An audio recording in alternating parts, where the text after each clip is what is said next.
आज हम आपके साथ भूतों के बारे में कुछ और महत्वपूर्ण जानकारी और इनके उपायों के बारे में चर्चा करेंगे और यह भी जानेंगे कि भूतों की प्रवृत्ति कैसी होती है। कृपया वीडियो को पूरा देखें और चैनल को सब्सक्राइब अवश्य करें। अधिक समय न लेते हुए आरंभ करते हैं। सबसे पहले हमें जानना होगा कि भूत कितने प्रकार के होते हैं। हिंदू धर्म में गति और कर्म अनुसार मरने वाले पुरुषों का विभाजन भूत, प्रेत, पिशाच, कूष्मांडा, ब्रह्मराक्षस, वेताल और क्षेत्रपाल की योनियों में किया गया है। इन सभी के उपभाग भी होते हैं। आयुर्वेद के अनुसार 18 प्रकार के प्रेत होते हैं। भूत सबसे शुरुआती पद है, या कहें कि जब कोई आम व्यक्ति मरता है तो सर्वप्रथम भूत ही बनता है। इसी तरह जब किसी स्त्री की मृत्यु होती है तो उसे अलग अलग नामों से जाना जाता है। माना गया है कि जब कोई स्त्री या नवयुवती मरती है तो चुड़ैल बनती है, और जब कोई कुंवारी कन्या मरती है तो उसे देवी कहते हैं। जो स्त्री बुरे कर्मों वाली है उसे डायन या डाकिनी कहते हैं। इन सभी की उत्पत्ति अपने पापों, व्यभिचार, अकाल मृत्यु या श्राद्ध न होने से होती है। भूत प्रेतों की गति एवं शक्ति अपार होती है।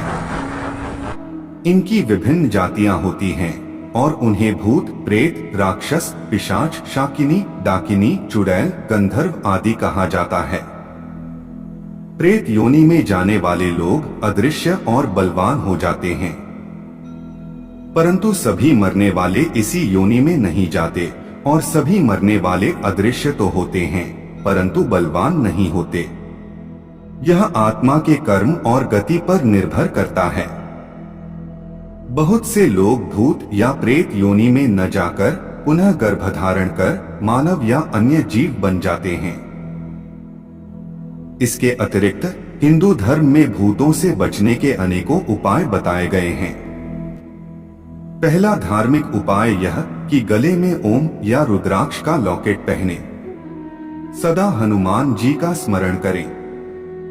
वैसे तो पवित्रता का पालन सदैव करना चाहिए, परंतु चतुर्थी, तेरस, चौदस और अमावस्या को पवित्रता का विशेष ध्यान रखें। शराब व मांस का सेवन न करें। सिर पर चंदन का तिलक लगाएं और हाथ में मौली अवश्य बांधकर रखें। घर में रात्रि को भोजन के पश्चात सोने से पूर्व चांदी की कटोरी में देवस्थान पर कपूर और लौंग जला दें। इससे आकस्मिक, दैहिक, दैविक एवं भौतिक संकटों से मुक्ति मिलती है। प्रेत बाधा दूर करने के लिए पुष्य नक्षत्र में धतूरे का पौधा जड़ सहित उखाड़कर उसे ऐसे धरती में दबाएं कि जड़ वाला भाग ऊपर रहे और पूरा पौधा धरती में समा जाए। इस उपाय से घर में प्रेत बाधा नहीं रहती।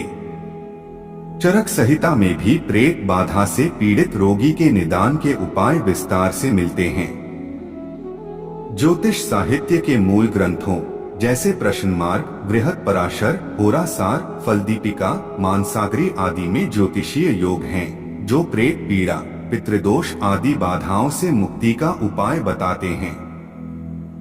अथर्ववेद में दुष्ट आत्माओं को भगाने से संबंधित अनेक उपायों का वर्णन मिलता है। इसके अतिरिक्त नदी, पुल या सड़क पार करते समय भगवान का स्मरण जरूर करें। एकांत में शयन या यात्रा करते समय पवित्रता का ध्यान रखें। जो लोग भूत प्रेतों की उपासना करते हैं वह राक्षसी कर्म के होते हैं। ऐसे लोगों का संपूर्ण जीवन ही भूतों के अधीन रहता है। भूत प्रेत से बचने के लिए ऐसे कोई भी टोने टोटके न करें जो धर्म विरुद्ध हो सकता है कि आपको इससे तत्कालिक लाभ मिल जाए, परंतु अंततः जीवन भर आपको परेशान ही रहना पड़ेगा। भूत अदृश्य होते हैं। भूत प्रेतों के शरीर वायु से बने होते हैं, अर्थात वे शरीर विहीन होते हैं। इसे सूक्ष्म शरीर कहते हैं। आयुर्वेद अनुसार यह 17 तत्वों से बना होता है। कुछ भूत अपने इस शरीर की ताकत को समझकर उसका प्रयोग करना जानते हैं तो कुछ नहीं। कुछ भूतों में स्पर्श करने की ताकत होती है तो कुछ में नहीं। जो भूत स्पर्श करने की ताकत रखता है वह बड़े से बड़े पेड़ों को भी उखाड़कर फेंक सकता है। ऐसे भूत यदि बुरे हैं तो खतरनाक होते हैं। यह किसी भी देहधारी व्यक्ति को अपने होने का एहसास करा देते हैं।